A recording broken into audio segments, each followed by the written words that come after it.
Welcome to Warsaw. My name is Dr. Frank Henkler-Stephani. I have been working as a scientist on nicotine and alternative products for many years. I'm here at the Global Forum on Nicotine, the best place in the world to talk about tobacco harm reduction and a very good place to meet the community and experts. I'm looking forward to interesting talks. I'm pleased to be joined by Summer Hanna. You are head of scientific regulation at British American Tobacco.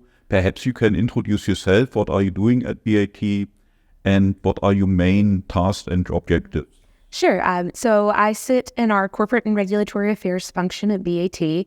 What's interesting about myself and my team is that we are classically trained scientists. So, for example, I have a PhD in analytical chemistry.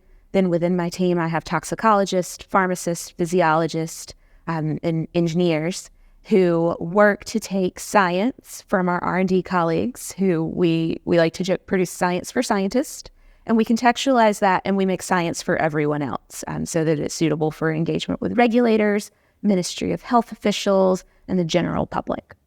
BVTE is committed to regulation based on scientific principles, so I think it's quite crucial to provide proper assessments as a basis of regulation. And what's your position on current state of assessment of novel and alternative products? Yes, I mean, absolutely. We believe that science-based regulation is key. Having that objective evidence base to make decisions removed from emotion or subjective ideas, I think, is critical to advance the state of tobacco harm reduction. I believe that the science that we're producing, both at BVTE and across the industry, is incredibly compelling in substantiating that journey to a smokeless world.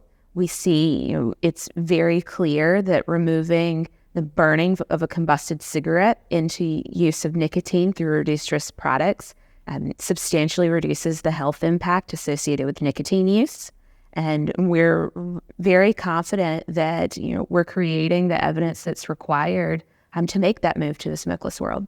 Well, I think you are committed to a predominantly smokeless company until 2035, which is not far away. Do you think it's achievable, and what does it mean? I think so. I mean, our goal is to have 50 million consumers of reduced risk products by 2035. I joked yesterday, the days are long, but the years are short. Yeah. And so on a day-to-day basis, that feels really daunting. But, 2035 is not that far away, and we see every day that we are on track to deliver that. I think you're still the only big company that is offering all product categories, from heating tobacco to vaping products. I don't count the one e-cigarettes of Philip Morris, but you have a huge spectrum. And of course, oral nicotine. If you would be forced to give a prediction how these categories will develop, what would be your estimate? I mean, BVTE committed to a multi-category portfolio over a decade ago because we believe that consumers who are switching away from smoking, they need a variety of product offerings to meet them where they are and create the most successful opportunity for them to move from smoking. So for us, we don't believe that one will come out on top from the other because we want them all to win, because we believe that all of the product offerings are meaningful on that journey away from smoking. And if you look at really what we hope to achieve from a regulatory standpoint, one, it's evidence-based, but two, it meets local needs. So you have Japan, for example, that have incredibly high use of tobacco heating products versus Poland, where we are today, yes, that use e-cigarettes. And so having that tailored to local circumstances and what the consumers are really looking for, I think is really important. Do you think consumers do now understand sufficiently the conception of harm reduction, that you really have benefits if you switch, if you are a smoker, and have no objective or no power to stop smoking? Do people understand the benefits and the lower risk of alternative products? Yeah, I mean, we see that there's pretty widespread confusion about this idea. I think there's 80% of physicians believe that nicotine causes cancer, for example. But, that's why we're committed to the communication of the science, the evidence-based regulation, and making that very clear, that once you remove the burning from tobacco, the use of nicotine and the risk associated with that drops substantially. So that in the simplest terms, what we really aim to communicate to really everyone is burning very dangerous, not burning significantly less dangerous. Because fire versus no fire is a pretty easy concept to keep in your mind.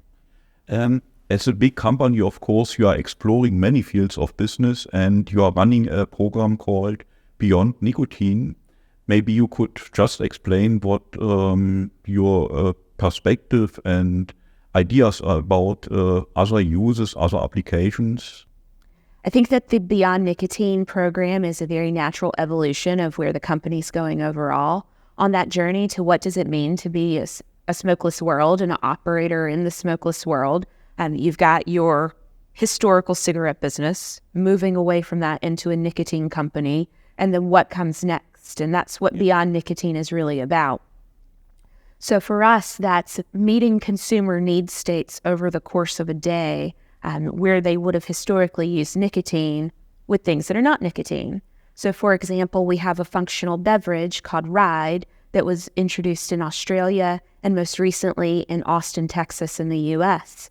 So compounds like theanine, caffeine, and others, looking at that for on-the-go, sort of meeting what a consumer is looking for in a functional beverage space. Then we have our product development collaboration with Organigram, who's a licensed cannabis operator in New Brunswick, Canada. And that's really about, obtaining scientific insights while around cannabis, trying to understand what it means, particularly from a safety standpoint, while we have the opportunity to make a business decision about it later on, when that's a very clearly defined legal space to operate in. But anyway, I think these are very interesting and challenging perspectives, and I'm looking forward to follow the development, and it was very nice talking to you. And I hope we have further opportunities here at the GFN, and hope to talk to you again soon. And thank you very much for the interview. Thank you very much.